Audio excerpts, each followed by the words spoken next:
And our next reader is Barbara Langer Thukral. Barbara lives in Highland Park with her husband and their 3 boys.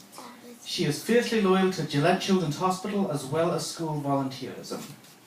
She seeks the elusive idea of sanity through writing, running, and yoga, as well as coffee breaks with girlfriends and wine with her sisters. Please welcome Barbara.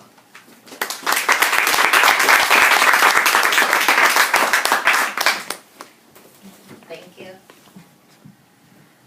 So my 3 boys are here with me because most of our babysitters are either here with us or away at college now. But they have promised that they'd be very good. And so far, so good.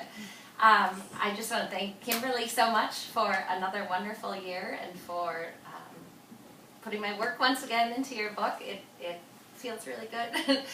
Kimberly and I were joking last year because the piece that I had written then was a piece about a stay that I had at Children's Hospital, and she knew that I was very involved with Gillette Children's Hospital, and she joked that maybe you'll become the St. Paul Hospital writer. And alas, my piece today happens to be about my son Julius, my muse, who has had a lot of work done at Gillette Children's Hospital. And so this is a piece that I worked on for a long time and continue to play with, and continue doing other writings at home to try to get that story out and help other parents who have kids going through similar issues see that they have a place to turn to and that they're not alone in it all. So with that, I'll be reading Mama Bear from the Almanac in the August section, if anybody has theirs. What page? Sorry, page 191. Mama Bear. Unlike Julius, I'm not having surgery to correct my club feet in a few hours, and so I run. Each pounding step on the treadmill brings me closer to the hospital. Left foot, right foot, harder, faster. I run to try to calm myself. I run because I have 2 feet, and I can. The morning passes, and my husband and I arrive with Julius at Children's Hospital. In the pre-op room, the anesthesiologist meets us and offers Julius a sedative. I take this opportunity to swallow the sedative my doctor prescribed for me, and both of us breathe a bit more easily. There are a few smiles, laughs, a couple of photos, and then it is time. I put on my gown, hairnet, booties, gloves, and mask, and become a walking vision of blue cotton candy. When I turn around, there's Julius on a stretcher, and we begin the long walk to surgery. Earlier, I had vowed to my husband that I would not cry in front of Julius. In this hospital, many families are caught in similar circumstances, walking down hallways with children, praying, hoping, wondering if they will be okay. This should be a comforting thought, but I may as well be alone on the moon. I feel like the only parent who has ever sent their child to surgery, and I remind myself to walk, smile, and trust. I turn to the mama bear within me, willing her to hold me upright. Left foot, don't fail me now. Right foot, keep pressing on.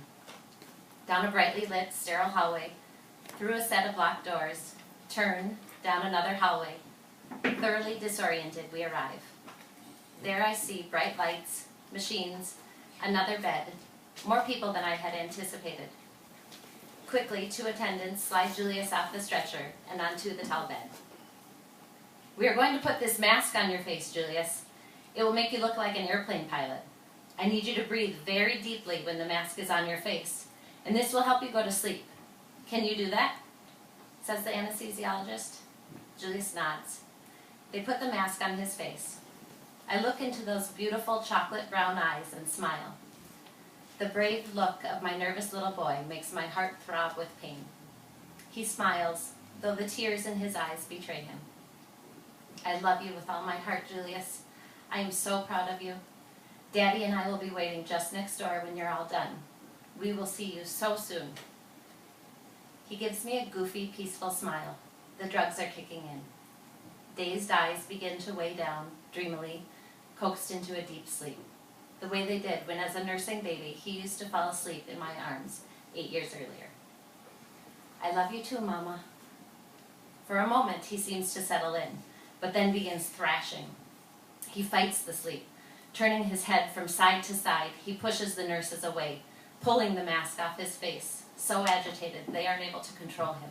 Fear is flashing from his eyes. I hold his hands tightly and get down close to his eyes. What do I say to my baby who is about to head into the unknown?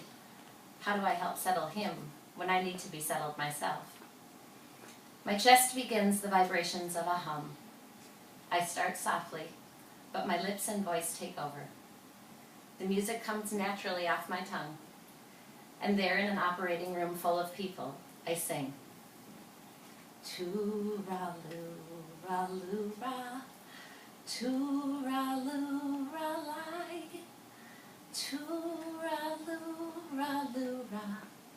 Hush now, don't you cry. Tooraloo-ra-loo-ra, tooraloo-ra-lie, tooraloo-ra-loo-ra. That's an Irish lullaby. Silence. Sleep has won this battle. The nurses and doctors look at me and nod. Time to go.